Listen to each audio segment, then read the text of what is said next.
And so I know we've talked a little bit about this, and again, it is mentioned by different scholars, but the idea that embodied cognition is meant to be an alternative, if you like, to the traditional cognitive approaches to cognition or cognitivism as we know it. Why is that? Why is it considered to be a challenge? Well, for many decades, since the 1950s probably, cognition has been viewed as a sort of computational process going on in the brain.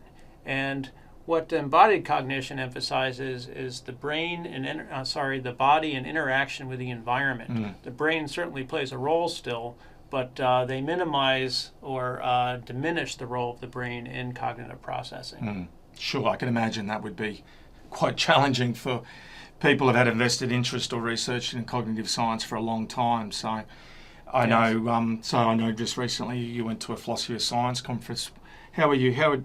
And with your colleagues from the cognitive science kind of area, how do they normally treat your presence when they know you're, if you like, have a particular research interest in embodied cognition?